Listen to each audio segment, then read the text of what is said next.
हाँ तो बच्चों, अभी हमने पढ़ा था विद्युत आवेश क्या होता है। तो अब हम पढ़ेंगे कि विद्युत धारा, इसकी डेफिनेशन, इसका मेजरमेंट, और कैसे एक विद्युत धारा की दिशा इलेक्ट्रॉन की दिशा के हमेशा विपरीत होती है। अब इसको समझेंगे विद्युत धारा क्या होता है।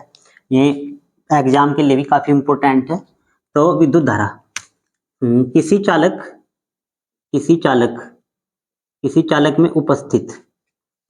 में उपस्थित आवेश प्रवाह की दर को विद्युत धारा कहते हैं, और इसे आई से प्रदर्शित करते हैं।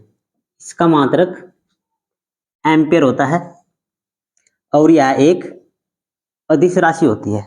तो यानी कि हमने कहा कि आवेश प्रवाह की दर को विद्युत धारा कहते हैं। आवेश प्रवाह की दर को विद्युत धारा कहते हैं। इसका एम्पियर हमेशा क्या होता है, सॉरी, इसका मात्रक हमेशा क्या होता है कि एम्पियर होता है।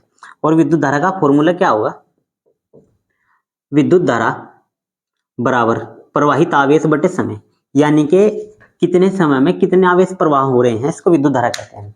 कितने समय में कितने आवेश प्रवाह होते हैं, इसको विद्युत धारा कहते हैं। इसको आई से प्रदर्शित करते थे, तो आई बराबर क्यू बटे टी। देखो, इसका एक नया मात्रक यहाँ से मिलेगा। क्यों का मात्रक कूलाम, और समय का क्या होता है सेकंड, यानी कि इसका मात्रक ये भी होता है कूलाम प्रति सेकंड या एम्पियर।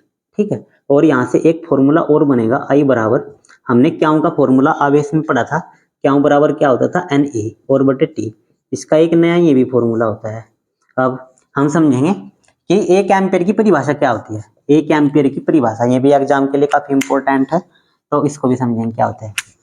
देखो, हम जानते हैं, वी नो दैट, यदि क्यू बराबर 1 कूलाम हो और टी बराबर 1 सेकंड हो, तब आई बराबर क्यू बटे टी वाले फॉर्मूले से, तब क्या होगा, 1 एम्पियर बराबर 1 कूलाम बटे 1 सेकंड, यानी कि 1 कूलाम क्यू की वैल्यू और 1 सेकंड टी की वैल्यू। जब 1 से 1 कट होगा तो किसके इक्वल होगा, 1 एम्पियर के। तो 1 एम्पियर की परिभाषा अब समझेंगे क्या होती है।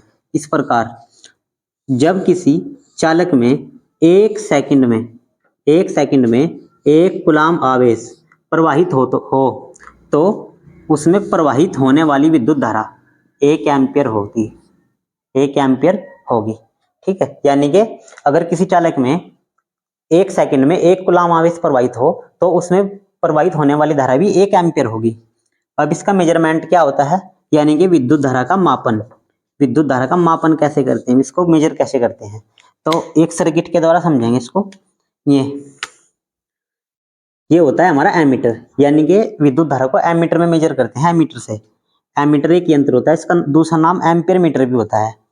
तो हमने एक यहाँ पे लगाया प्रतिरोध, इसकी जगह कोई लोड भी हो सकता है, कोई लोड या भार भी हो सकता है, जैसे हमारा फैन, कूलर, बल्ब, कोई भी इक्विपमेंट हो, इलेक्ट्रॉनिक इक्विपमेंट या इलेक्ट्रिक इक्विपमेंट हो, उसको मेजर करने के लिए हम क्या काम करेंगे, इसकी विद्युत धारा को मापने के लिए क्या करेंगे, इसकी सीरीज में लगाएंगे इसको, यानी कि एमीटर को हम श्रेणी क्रम में लगाते हैं, तब जाकर हम इसकी वो मेजरमेंट, विद्युत धारा का मेजरमेंट फाइंड करते हैं। अब हम क्या करेंगे, किसी विद्युत परिपथ, समझो से, किसी विद्युत परिपथ में विद्युत धारा को मापने के लिए एमीटर का प्रयोग करते हैं, और एमीटर को यंत्र के श्रेणी क्रम में लगाते हैं। यानी कि कह सकते हैं किसी भी यंत्र को की विद्युत धारा को नापने के लिए उसके श्रेणी क्रम में लगाते हैं एमीटर को। अब इसकी छोटी छोटी या बड़ी बड़ी यूनिट है जो इसको हम समझेंगे। 1 milli ampere, small m milli ampere को डिनोट कर रहा है। 1 मिली एम्पियर इक्वल टू क्या होता है, 10⁻³ एम्पियर, यानी कि 1 मिली एम्पियर में कितने होते हैं, 10⁻³ एम्पियर होते हैं। अब ये होता है 1 माइक्रो एम्पियर, ये करता है माइक्रो को 100। 1 माइक्रो एम्पियर में क्या होते हैं, 10⁻⁶ एम्पियर। और 1 किलो एम्पियर, के फॉर किलो, 1 किलो एम्पियर में 10⁻³ यानी कि बड़े मात्रक होते हैं 2, और ये छोटे मात्रक होते हैं इसके, तो धारा के, इसको यूनिट मतलब कन्वर्ट करने की यूनिट होती है। 1 किलो एम्पियर में 10⁻³ एम्पियर होते हैं। और इसी प्रकार 1 मेगा एम्पियर, ये मेगा होता है, ये मिली होता है, मेगा में कैपिटल एम आएगा और मिली में स्मॉल एम आएगा। 1 मेगा एम्पियर में 10⁻6 एम्पियर होते हैं। अब हम समझेंगे कि कैसे एक विद्युत धारा की दिशा इलेक्ट्रॉन की दिशा के हमेशा विपरीत होती है। इसको समझेंगे एक डायग्राम से। ये एक डायग्राम होता है, मान ले कोई चालक है, ये क्या है, कोई चालक यानी कि कंडक्टर। और इसमें जब हम यहाँ से सप्लाई देंगे यानी कि विद्युत धारा को यहाँ से प्रवाहित करेंगे, तो विद्युत धारा की दिशा हमेशा ऐसे होगी और इलेक्ट्रॉन की दिशा क्या होगी, इसके विपरीत। यानी कि कह सकते हैं हम विद्युत धारा की दिशा इलेक्ट्रॉन की दिशा के हमेशा क्या होती है, विपरीत।